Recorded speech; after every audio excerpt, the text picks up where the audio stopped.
दोस्तों जैसा कि आप देख पा रहे हैं, ये है hero Splendor BS6 model bike और ये गाड़ी अभी रास्ते में है। हम अपने वर्कशॉप से आए हुए हैं यहाँ पे गाड़ी सही करने के लिए। तो इसमें बात क्या हुई है कि ये अपने घर से कम 10 किलोमीटर की दूरी तक गए और उधर से जब वापस आना चाहे तो कम से कम 2 किलोमीटर आने के बाद गाड़ी बंद हो गई और इसकी लाइट भी जलना बंद हो गया। तो इस तरह की कंप्लेन इन्होंने बताया, तो हम यहाँ पर आए हुए देखने के लिए कि क्या बात हुई, क्या कंप्लेन हुई। तो मैंने इसको दोस्तों फाइनली इसको चेक किया, तो हमें इसका जो बीमारियां हैं वो मुझे समझ में आया कि कहाँ पे इसकी फ़ॉल्ट है। तो जैसा कि देखिए कि वहाँ तक अगर सबसे पहले तो हमें ये देखना होता है कि स्विच ऑन करके कि यहाँ तक लाइट आती है या नहीं आती है। तो वहाँ तक तो लाइट आ रही है। देखिए मैं बैटरी का तार अगर इसमें से लगाऊँ तो यहाँ तक लाइट आ जाती है हेड मीटर में। तो अब जब सेल्फ दबाने की बारी आती है तो सेल्फ मैंने जो दबाया तो सेल्फ मतलब नहीं ले रहा, तो इससे हमें पता चला कि बैटरी डाउन है। ठीक है, तो बैटरी डाउन है हमें ये पता चला और हमारे पास ये तार भी है। तो तार की मदद से मैंने इसको चेक भी किया तो बैटरी का जो चार्जिंग है वो शो नहीं कर रहा सही तरीके से। तो हमें साफ पता चल गया कि इसमें जो कंप्लेन है वो कहाँ है, वो चीज़ें मुझे पता चल गया। तो सबसे पहली बात दोस्तों, अगर बैटरी चार्ज रहते हुए अगर वहाँ मीटर तक लाइट नहीं आती है तो इसका हमें फ्यूज़ चेक करना होता है। तो मैंने फ्यूज़ भी चेक किया, दोनों फ्यूज़ चेक किया, फ्यूज़ दोनों सही है। तो हमने ये लास्ट में ये देखा कि इसकी जो चार्जिंग है दोस्तों, ये चार्जिंग कंप्लेन है। ठीक है, चार्जिंग कंप्लेन है। जैसे पहली बाइक आती थी जस्ट उसी वही कनेक्शन है, अब भी है, ऐसा कोई दूसरा कनेक्शन नहीं है।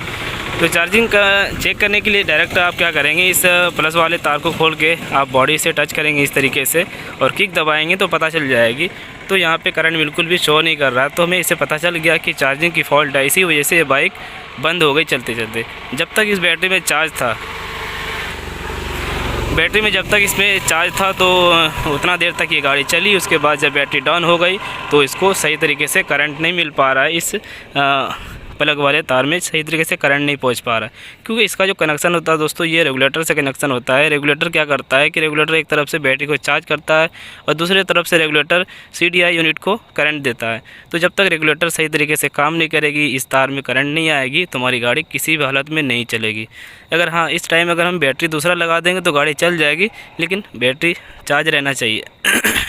तो बैटरी प्रॉपर तरीके से चार्ज नहीं कर पा रहा है, इसमें बिल्कुल भी करंट नहीं आ रहा है। तो इसे अब तो मैं यहाँ पे कुछ नहीं कर सकता हूँ। इसके बाद मैं अपने शोरूम अपने वर्कशॉप पे ले जाऊँगा, उसके बाद फिर मैं देखूँगा कहाँ पे क्या कंप्लेन है।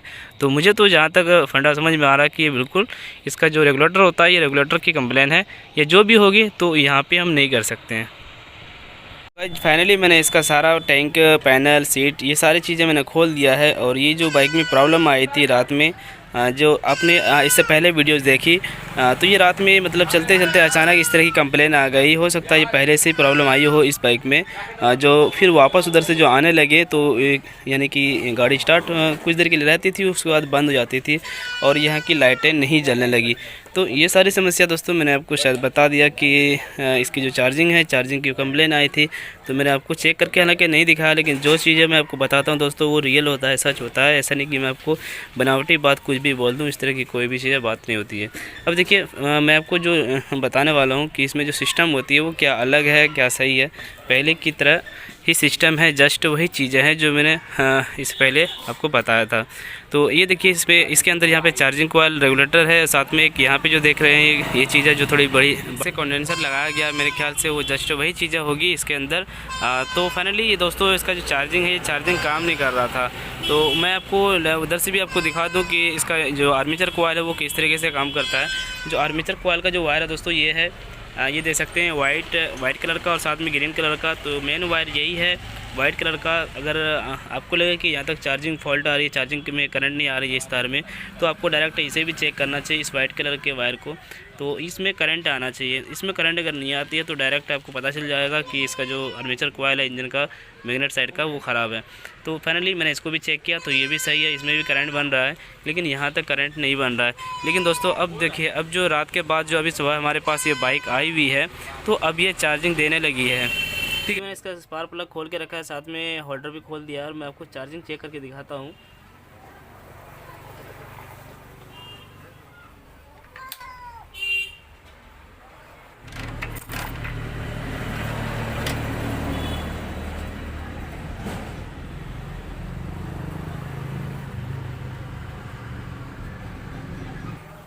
तो भाई रात में जो हम चेक कर रहे थे तो इस बैटरी के वायर में करंट नहीं आ रही थी, इस वायर में करंट शो नहीं कर रही थी।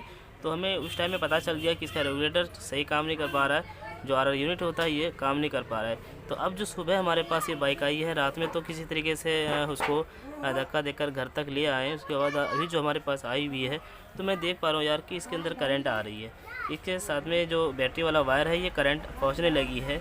तो अब मैं सारी चीज़ लगा के उसके बाद फिर मैं चेक करके देखूंगा कि इसकी जो चार्जिंग है वो कितना शो कर रहा है। जैसे मिलीमीटर से भी चेक करना होता है तो वो कितना शो कर रहा है। अगर सही चार्जिंग देगी तो हमें पता चल जाएगी कि रेगुलेटर सही है, अब ठीक काम करेगी। अगर इस तरह की बार बार धोखा होता है, अगर हमें धोखा लगता है तो आप इसे चेंज कर सकते हैं, क्योंकि ये जो फॉल्ट होती है चार्जिंग के विषय में यहीं से होती है।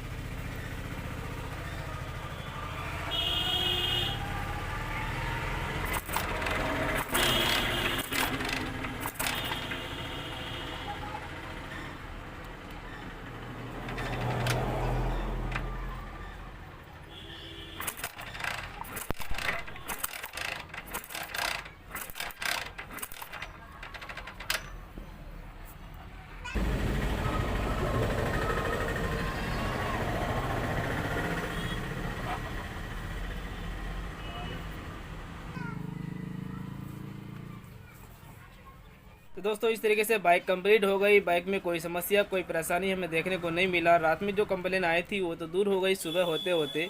तो इस तरह की कंप्लेन आ जाती है, रेगुलेटर में कोई फॉल्ट आई होगी, हो सकता है चलते चलते वो गर्म होकर हीट करके कुछ उसमें फॉल्ट आई होगी जो करंट छोड़ दिया होगा। उसके बाद जब सुबह हम स्टार्ट करने लगे तो करंट बिल्कुल सही आने लगा। तो ऐसे में हम कुछ नहीं कर सकते दोस्तों। हम इसके अलावा हम जब तक कि करंट गायब नहीं होगी तो हम इसके बाद हम कुछ चेक ही नहीं कर सकते हैं।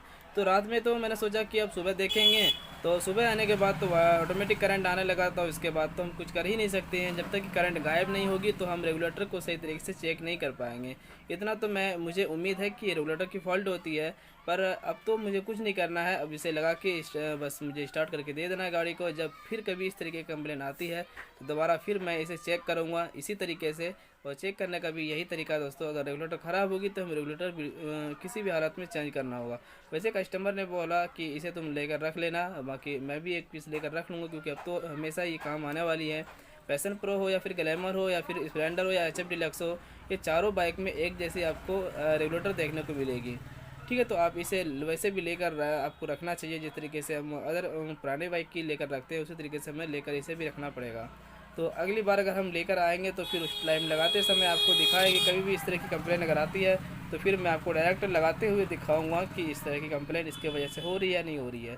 तो आशा करता हूं दोस्तों इस वीडियो के माध्यम से आपको कुछ सीखने को मिला होगा। वीडियो को लाइक और शेयर करें और चैनल को सब्सक्राइब करें, बेल आइकन को प्रेस करें।